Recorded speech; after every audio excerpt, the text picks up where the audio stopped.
where do you think we go from here when we have just such a close in time example of this hypocrisy?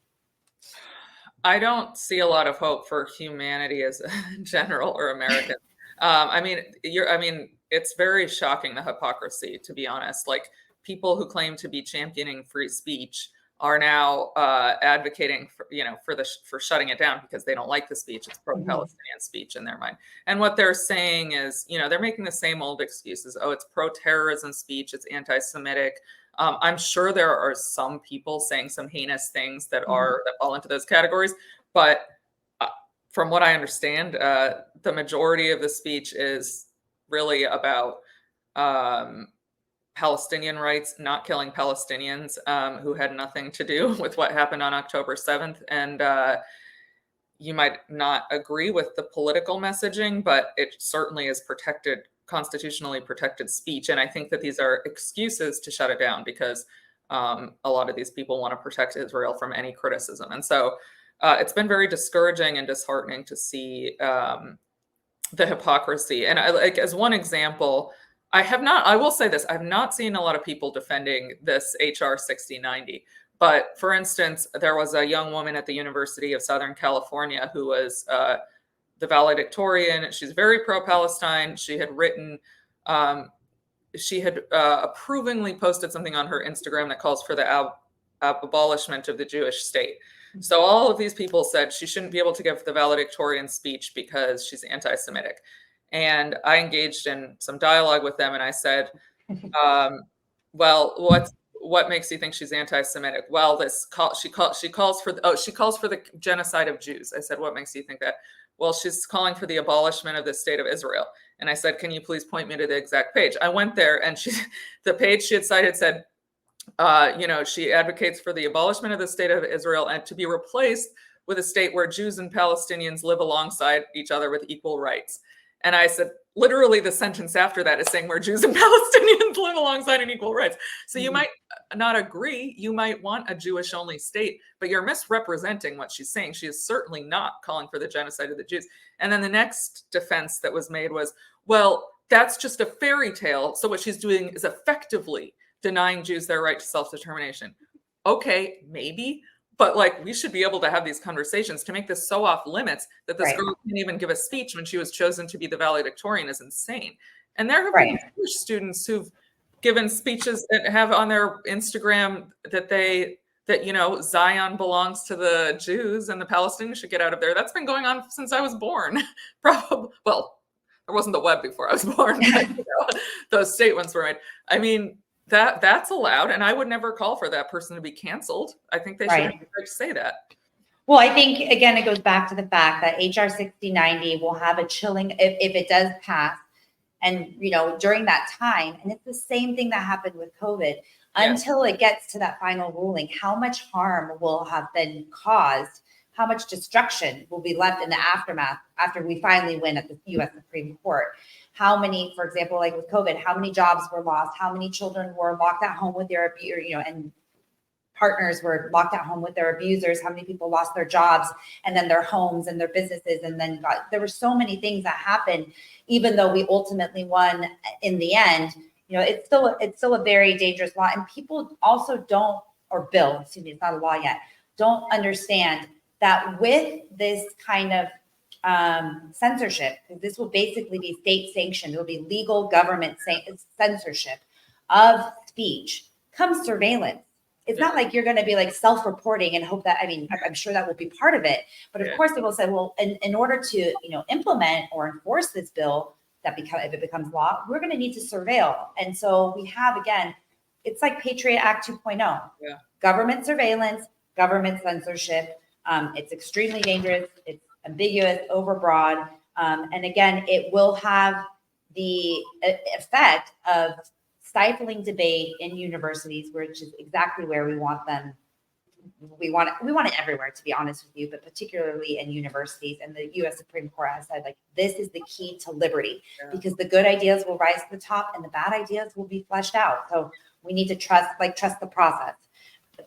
With that, go ahead. Sure. I mean, and I think this kind of, a lot of people think hate speech shouldn't be protected speech. And it's a lot of people have a lot of trouble understanding why that's the case. And I think this sort of shows why, because there are people who say, oh, saying there should be a one state for Jews and Palestinians to live equally is hate speech because it's effectively saying the Jews don't have the right to their own state and blah, blah, blah. I mean, as I said before, we should absolutely, I'm not saying it's my position, but we should absolutely be able to have debates about whether a one-state solution or a two-state solution or whatever is the best. To call that off limits as hate speech is an extreme sort of extension of what hate speech is supposed to be. And that's why we don't have hate speech laws, because there's all this ambiguity, and because it allows people to make, these sort of far-fetched argument saying, well, this effectively means you want to call for the killing of all of this group, which is not true anyway. So, well, no. And I actually was going to say that is that I don't think that people know that hate speech is protected. So there are, free speech is the First Amendment right to speak freely is like fiercely protected by the U.S. Supreme Court. It has been, for hundreds of years or over 100 years. But hate speech in particular, and correct me if I'm wrong, again, better than this is your arena, but it calls for imminent lawless action, and it poses like an imminent threat of harm to people. So it's only a very narrow situation in which this type of quote unquote hate speech is actionable. And that's when there's like a serious threat of imminent harm or risk. Yeah. I mean, it's basically if you say like, Jack, go kill Jill. Exactly. But it's important because, like you said, hate, what is hate? It's such even a subjective term in and of itself. So then that would require the government and then later the courts to define what, and that is obviously going to change with the times, with, who's in office, who's been elected, who's been nominated. And so it's only in very, very narrow circumstances that speech where, like you said, it's basically if they were saying, go kill XYZ, and they take, they have the capacity to, right? Like if I say that to you and you don't have the capacity to go actually do that, then that's still not hate speech. That's unprotected. So people actually, I don't think that people understand that. Even burning a cross on your front lawn, unless it's done with the intent to intimidate someone and again, spur action and imminent law, like dangerous action, even that is protected. And the reason is, again, what we already said, it's exposing these people, exposing the lies, exposing the hatred, and then having the counter dialogue to drown that out. And that's actually what's most important. That is, yeah. And there's something, I mean, I myself have been the recipient of quite a bit of hate speech. Like I get the nastiest emails ever, misogynistic. And I mean, I've had to deal with people saying horrible things about Palestinians. My father's Palestinian, so it hurts when I see people say all Palestinians are terrorists, the kids deserve to die too. But, I deal with it because I understand that that's the price I pay to live in a free society, and dealing with it is a better alternative to me than having the government be policing these kinds of things. Right. And first it's going to be about, anti-Semitism, about Jewish people, and then it will be about something else. Right. Again, first of all, the surveillance system will already be in place, and then they'll just bootstrap, that's what we call it in the law. They'll just bootstrap additional conflicts that they happen to create. Let's be honest. The government is creating this, it's organized chaos.